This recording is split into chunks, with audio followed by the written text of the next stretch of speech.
अस्सलाम वालेकुम students. Exercise number 2.1 last time जो है मैंने आपको डेफिनेशंस करवाई थी, यूनिट नंबर 2 की स्टार्ट करवाई थी, ठीक है, पेज नंबर 16-17 पर।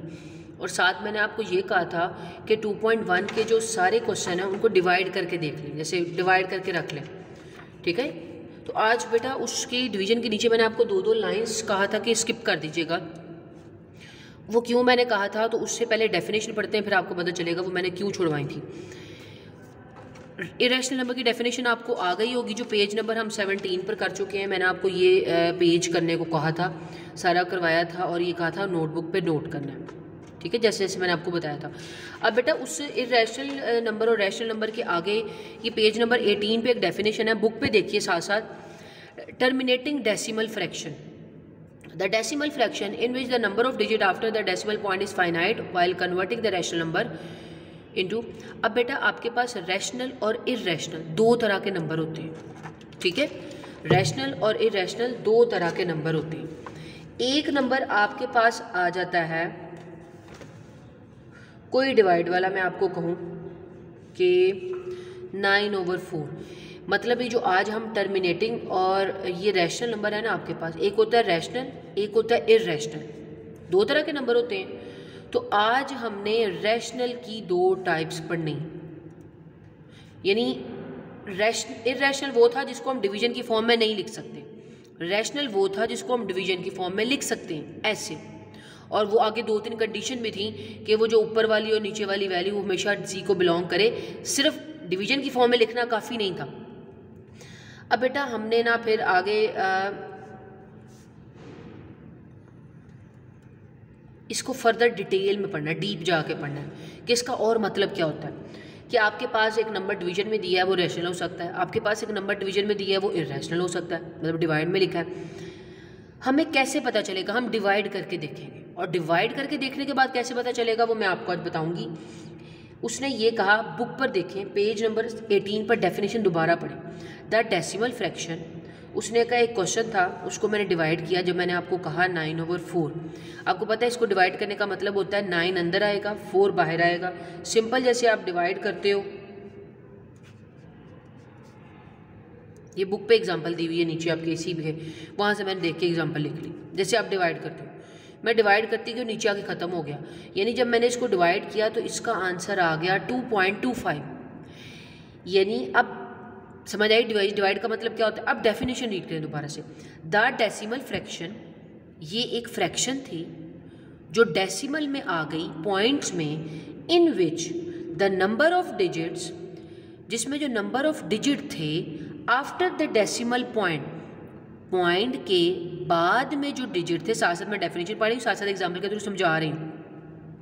एक ऐसी फ्रैक्शन जिसमें डेसिमल पॉइंट के बाद जो डिजिट थे, आपको पता है पॉइंट के बाद जब कोई वैल्यू पढ़ते हैं ना उसको अलग अलग पढ़ते हैं। आप ऐसे पढ़ोगे 2.25, 2.25 नहीं पढ़ोगे, पॉइंट के बाद हमेशा वैल्यूज को अलग अलग पढ़ा जाता है, इसलिए उसमें डिजिट का वर्ड यूज़ किया है। क्योंकि जब अलग अलग पढ़ते हैं ना तो अलग अलग जो एक लफ्ज़ होता है वो हमेशा डिजिट होता है, जो एक से बढ़ के आ जाए, जितना मर्जी लंबा हो जाए तो वो नंबर हो जाता है। इसलिए उसने कहा the decimal point,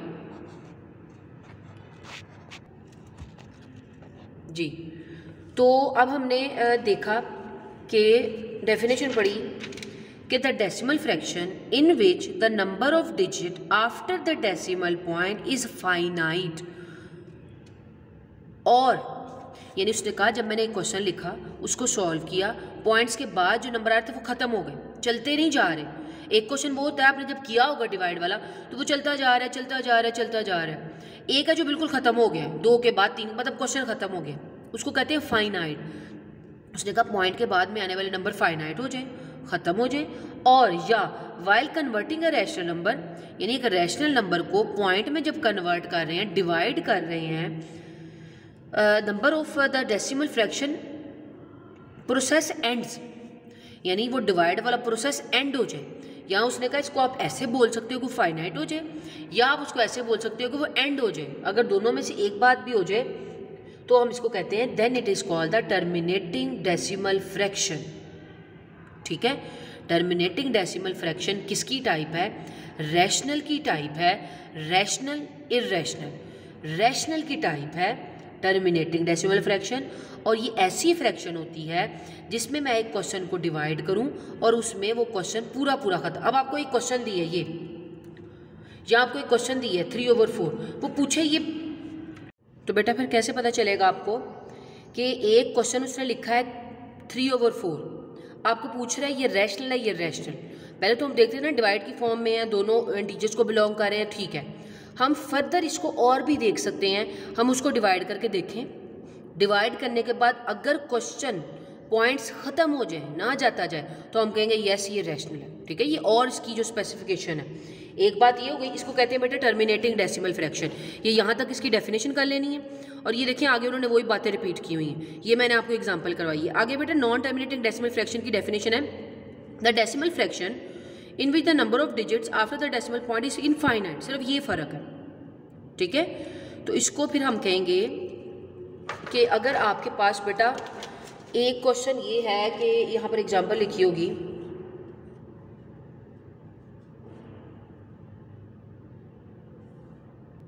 six over 7, इसको मैं डिवाइड करूँ बेटा, अगर डिवाइड करके देखें आपको पता है 6 आपने अंदर रखना है और 7 आपने बाहर रखना है। और अगर मैं इसको डिवाइड करती जाऊँ ये आपने अपनी एक्सरसाइज का क्वेश्चन भी किया होगा, तो ये आ रहा है कुछ ऐसे, चलता जा रहा है, ख़त्म नहीं हो रहा, ठीक है। ये आप डिवाइड करके देखोगे, नीचे आपने 6.1 का क्वेश्चन किया भी, मैं आपको एग्जांपल दे रही हूँ, क्वेश्चन था, उसको डिवाइड करके देखा, बार बार डिवाइड करके देखा और आपके पास ये आ गया।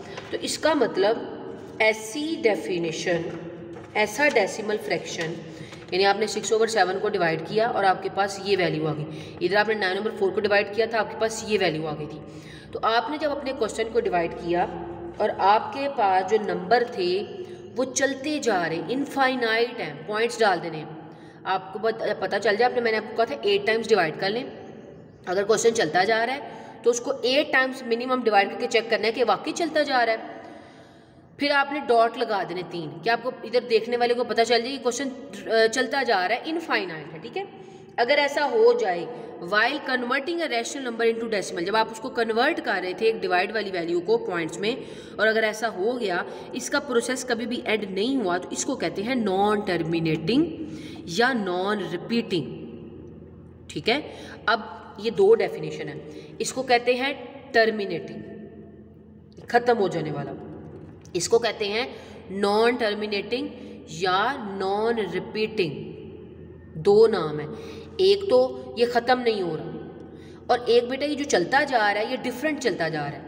आपके पास एक क्वेश्चन पॉइंट्स में आया 5 7 1 3 9 8 2 4, ये चलता जा रहा है, कहीं आपको सेम नज़र आ रहा है कुछ पैटर्न? नहीं।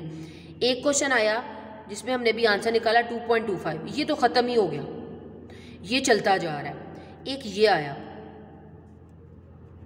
आप कहोगे चलता तो ये भी जा रहा है लेकिन ये सेम चलता जा रहा है। या एक ये आया 1 2 1 2 1 2 1 2, ये भी चलता जा रहा है, सेम पैटर्न सेम है, 1 2 1 2 1 2। आपको पता है आगे भी क्या आएगा 1 2, फिर आगे क्या आएगा 1 2। तो उसने कहा एक हमने डेफिनेशन पढ़ी टर्मिनेटिंग की, एक हमने डेफिनेशन पढ़ी नॉन टर्मिनेटिंग और नॉन रिपीटिंग की, मतलब वो ख़त्म भी ना हो और डिफरेंट चलता जाए, तो वो आपके पास हो जाएगा नॉन टर्मिनेटिंग। ये अभी हमने केस नहीं पढ़ा इसमें, ठीक है, कि चलता भी जा रहा है और सेम भी चलता जा रहा है, ठीक हो गया। तो टर्मिनेटिंग और नॉन टर्मिनेटिंग वाली हमने दो बातें पढ़ ली। अब बेटा आपने आ जाना अपने एक्सरसाइज के क्वेश्चन पे। अब मुझे बताएं कि जो पार्ट नंबर 1 है, जैसे मैं आपको पार्ट नंबर 1 लिख के, हमने ये पार्ट नंबर 1 लिख लिया, अब इसको सॉल्व करते हैं, ठीक है। आपको पता है ऊपर वाली वैल्यू अंदर होती है, नीचे वाली वैल्यू बाहर होती है। 7 पे 5 नहीं आता, हमें पॉइंट डाल के 0 डालना पड़ेगा, ठीक है। और ये पॉइंट से पहले 0 डाल देते हैं ताकि पॉइंट नज़र आ जाए, बस ये एक्स्ट्रा होता है। 7 का टेबल पढ़ा कि 50 के करीब करीब आ गया, 7 7 are 49, नीचे 1 बच गए जब माइनस किया।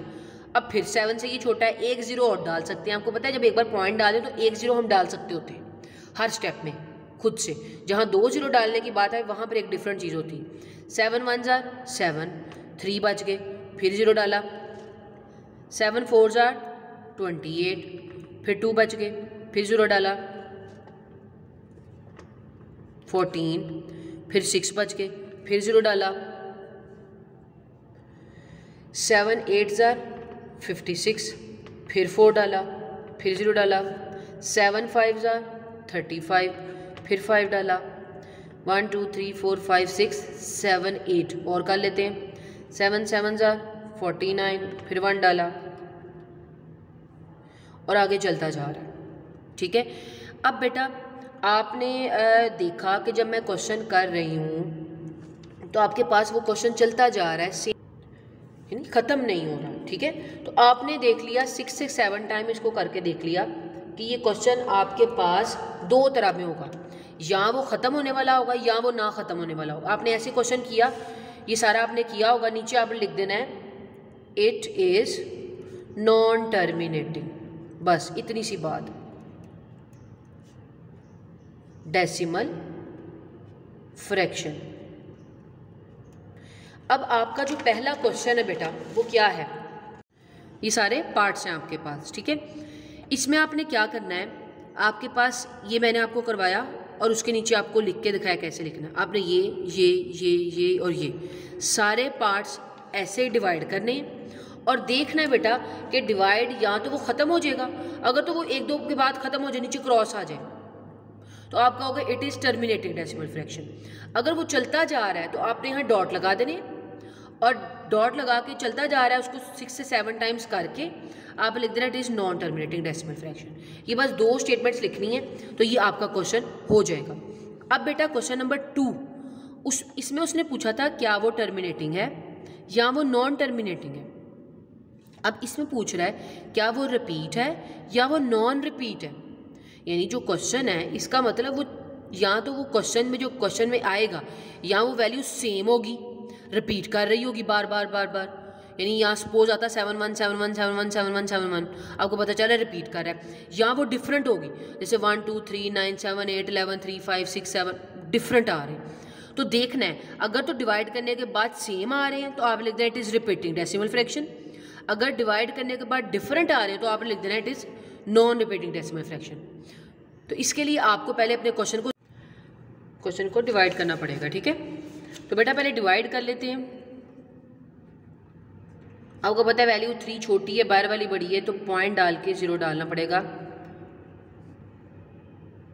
7 4 28 आ गया आपके पास। आगे 2 नीचे बचा, फिर 0 लगाया, 7 2 14, 6 बच गया आपके पास, 0 लगा दिया, 7 8 56, 4 बच गया, 0 लगा दिया, 7 5 35, 5 बच गया, 0 लगा दिया, 7 7 49, 1 बच गया, 0 लगा दिया, 7 1 7, 3 बच गया, 0 लगा दिया, 7 4 28, 2 बच गया, 0 लगा दिया। अब आप देख रहे हो ये चलता जा रहा है, चलता जा रहा है। आपने देखा 4 2 8 5 7 1 4 2, दोबारा पैटर्न शुरू हो गया। इसका मतलब 2 के बाद क्या आएगा, 4 2 8 5। इसका मतलब ये जो इतनी वैल्यू है ये रिपीट कर रही है बार बार। ये लाइन मैंने वैसे डाली है, आप नहीं डालो। 1 2 3 4 5 6 7 8 बार मैंने डिवाइड किया, मुझे पता चल गया। इसलिए मैंने आपको कहा था कि मिनिमम 8 बार डिवाइड करके देखो। ऊपर वाले क्वेश्चन में ज़रूरत नहीं थी इतना लंबा डिवाइड करने की, क्योंकि उसमें तो हमें अगर पता चल जाएगा कि वो टर्मिनेटिंग है या नहीं टर्मिनेटिंग। इसमें हमें रिपीटिंग और नॉन रिपीटिंग में पता चलाना है ना कि क्या वो रिपीट कर रहा है कि नहीं कर रहा। अब देखें ये रिपीट करेगा, इसका मतलब 4 2 8 5 7 1, 4 2 8 5 7 1, 4 2 8 5 7 1। ये चलता जा रहा है, चलता जा रहा है। इसी पैटर्न, ज़रूरी नहीं कि पैटर्न छोटा हो, एक सीक्वेंस 4 2 8 5 7 1 4 2 8 5 7 1 चलता जाएगा, हमेशा चलता जाएगा। आपने ऐसे करके डॉट लगा लेने हैं और नीचे साइड पे लिख देना है कि इट इज़ रिपीटिंग डेसिमल, पूरे स्पेलिंग फ्रैक्शन, पूरे स्पेलिंग लिख देना है। ठीक है, ये है इस क्वेश्चन के करने का तरीका। अब जैसे मैंने इसका पहला पार्ट किया, आपने दूसरा तीसरा ये सब किए होंगे। आप देखो अब सबके आगे कि इसलिए मैंने कहा कि ये 8-8 बार कम अज़ कम डिवाइड करना है। आप देखो 4/5 का आंसर क्या आ रहा है, रिपीट हो रहा है कि नहीं रिपीट हो रहा। अगर रिपीट हो रहा है तो आगे लिख दो रिपीटिंग, नहीं रिपीट हो रहा तो आगे लिख दो नॉन रिपीट। ऐसे ये सारे पार्ट्स के आगे आज आपने लिख लेना है, ठीक है। तो आज का काम आपका इतना ही है कि आप लोगों ने 2 डेफिनेशन करनी थी, टर्मिनेटिंग एंड नॉन टर्मिनेटिंग की, और 2.1 के जो क्वेश्चंस किए थे उनको कंप्लीट कर लेना। जिनको नहीं समझ आई थी वो आज दोबारा से देख लीजिएगा, जिनको आ गई थी वो कल इंशाल्लाह फिर हम स्क्वायर्स की डेफिनेशन पढ़ेंगे और साथ में अपने 2.2 को जो है वो कंप्लीट स्टार्ट करेंगे। ओके बेटा, कल तक के लिए अल्लाह हाफिज़।